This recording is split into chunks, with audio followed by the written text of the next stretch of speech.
আসসালামু আলাইকুম। আমার বাড়িতে আপনাদের সবাইকে স্বাগতম। আজকে আমি যে বিষয়টি নিয়ে কথা বলবো সে বিষয়টি হলো ভ্যাকসিন। ভ্যাকসিন মুরগি পালনের একটি গুরুত্বপূর্ণ বিষয়। আমরা সাধারণত যে মুরগি পালন করি সেই মুরগি পালনে 4টি ভ্যাকসিন দরকার হয়। আবার লেয়ার মুরগির জন্য 20টি ভ্যাকসিনের দরকার। আমরা সাধারণত মুরগি মাংস উৎপাদনের জন্য যে মুরগি পালন করি এই মুরগির 4টি ভ্যাকসিন।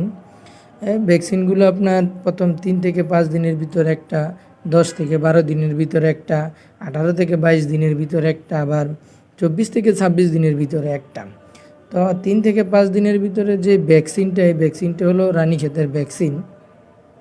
এই ভ্যাকসিনটা মূলত চোখে 1 ফোঁটা করে দিতে হয়। আর এটা দেওয়ার ক্ষেত্রে একটু সাবধানতা অবলম্বন করতে হয়, কারণ এই ভ্যাকসিনটা হাতে নিয়ে দিলে হাতের গরমে যদি ভ্যাকসিন গরম হয়ে যায় তাহলে ভ্যাকসিনের কার্যকরী ক্ষমতা কমে যায়। সেক্ষেত্রে আমাদের খুবই গুরুত্ব দিতে হবে ভ্যাকসিন দেওয়ার ক্ষেত্রে। আর ভ্যাকসিন দেওয়ার ক্ষেত্রে সাধারণত একটা বাটিতে পানি নিয়ে এবং একটা কাপড় ভিজিয়ে নিয়ে তারপর ভ্যাকসিনের বোতলটা যদি পেঁচিয়ে নেওয়া হয় তাহলে আর এই গরমটা হয় না। আবার মুরগির বাচ্চাগুলো এক সাইড করে নিতে হবে, যাতে ভ্যাকসিন দেওয়া মুরগি আর ভ্যাকসিন ছাড়া মুরগি যাতে একত্রিত না হয়।